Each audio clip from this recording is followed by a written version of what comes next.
images showing. 那鉴于当前叙利亚局势， 국제뉴스 한반도 정세를 한눈에 황준호의 월드 리뷰.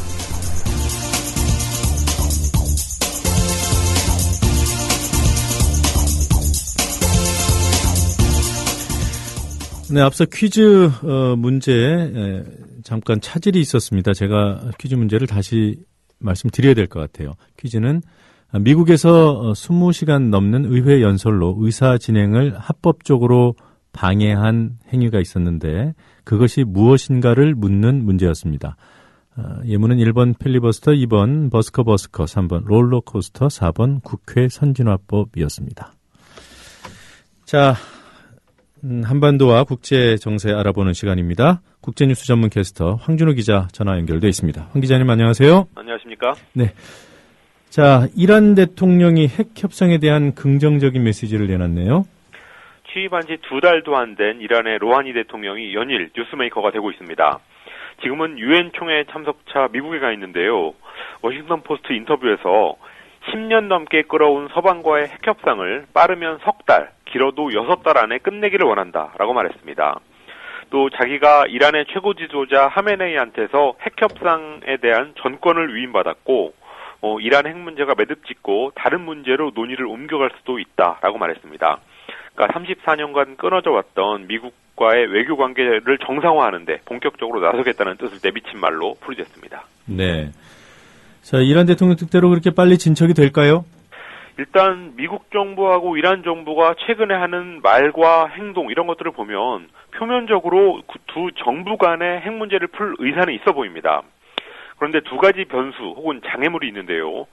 첫 번째는 이란의 숙적, 이스라엘의 방해입니다. 이스라엘은 이란하고 싸우면서 공존하는 소위 적대적 공생관계라고도 하는데요. 만약 이란 핵 문제가 풀려나가면 지금 이스라엘 정부를 장악하고 있는 강경 매파들의 입지가 약해집니다. 그렇기 때문에 이스라엘이 도발적인 행동을 자체적으로 한다거나 아니면 미국 내 강경파를 움직여서 이란 핵 협상이 잘 안 되도록 그렇게 움직일 가능성이 있는데요.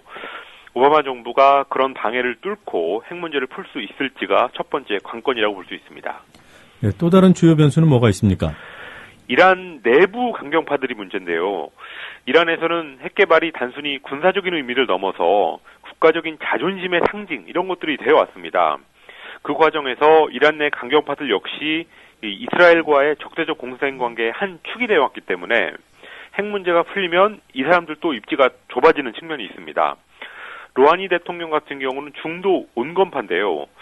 핵 개발로 서방의 경제 제재를 받는 데 따른 어려움 이런 것들을 강조하면서 강경파들의 견제를 뚫으려고 할 것 같은데 거기서 이제 얼마나 정치력을 발휘할지가 관심입니다. 예.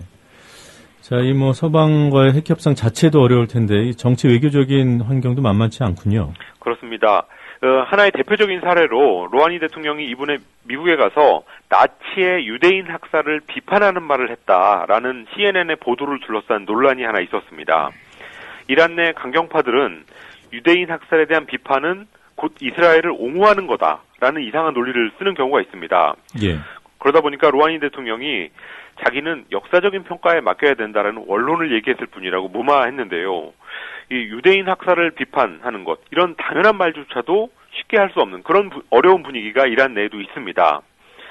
또 한편으로는 이번 그 유대인 학살에 대한 로하니의 발언 논란 이런 논란을 서방에서 만들어내서 이란 내의 분열을 조장하고 또 강경파들의 목소리를 높인다 이런 시각도 있습니다.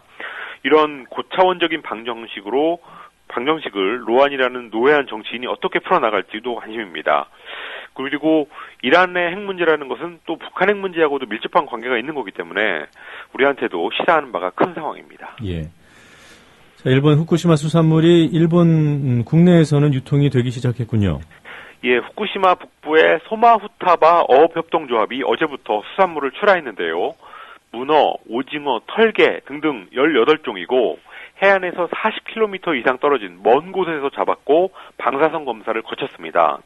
얼마 전에 일본 수산청이 물고기 3,700마리를 조사해보니까 방사성 물질이 식품 기준치를 넘는 사례가 갈수록 줄어들고 있다라고 밝히면서 유통 재개에 힘을 실어줬습니다.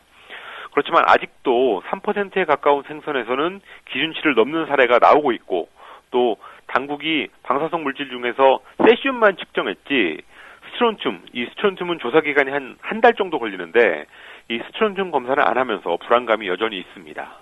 네. 자, 이 후쿠시마 원전 차단막. 예. 여기에도 문제가 있다고 그래요? 후쿠시마 원전에서 방사성 물질이 바다로 빠져나가는 것을 막기 위해서 설치했던 수중 차단막이 파손된 것으로 그저께 밝혀졌고 네. 어제 보도가 됐습니다. 아베 일본 총리가 지난번 올림픽 유치전 때 후쿠시마 오염수는 항만 내에서 완전히 통제되고 있다라는 말을 해서 논란이 있었는데요. 그게 바로 이 수중 차단막을 염두에 둔 발언이었다고 마이니치 신문이 전했습니다.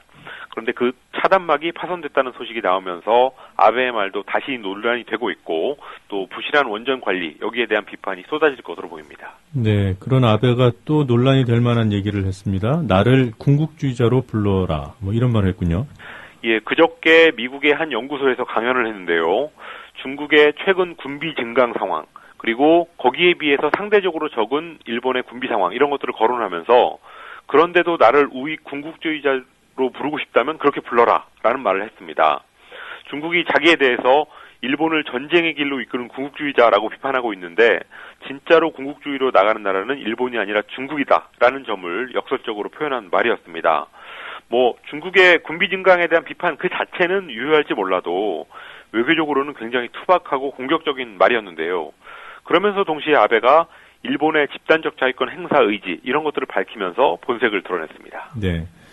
자, 2022년 월드컵이 카타르에서 열리죠? 예. 예, 주 경기장, 노예 노동으로 짓고 있다 이런 지적이 있더군요.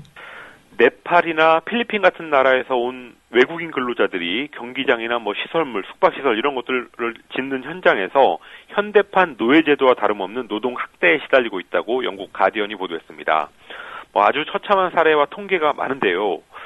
우선 지난 7, 8월 2달 동안 건설 현장에서 사고나 심장마비로 숨진 네팔 근로자가 44명이나 됐습니다.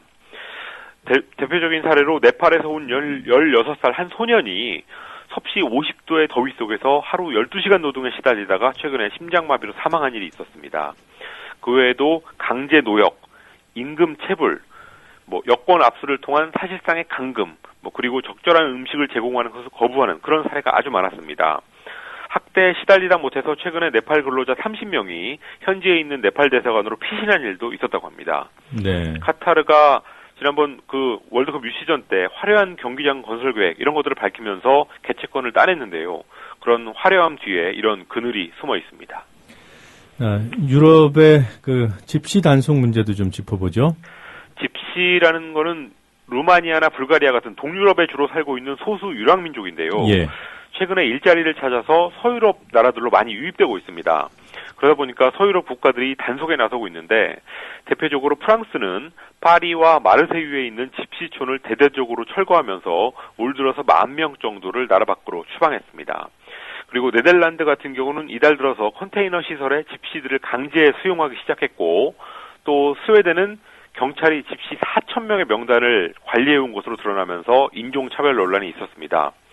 그리고 또 한편에서는 이런 서유럽의 각국 정부들이 자기들의 경제 실정을 가리기 위해서 집시들하고 일부러 긴장을 만들고 있다. 그러니까 외부의 적을 만들고 있다라는 지적도 나오고 있습니다. 네. 자, 끝으로 한 가지만 더 여쭤보겠습니다. 미국의 무장 정찰 헬기가 한반도에 배치됐다는 소식이 있어요? 미 육군의 무장 정찰 헬기를 보유한 항공 정찰 부대가 한반도에 처음으로 배치됐습니다. 네. 평택 미군 기지에 9개월 정도 앞으로 주둔할 예정이고 병력은 380명인데요.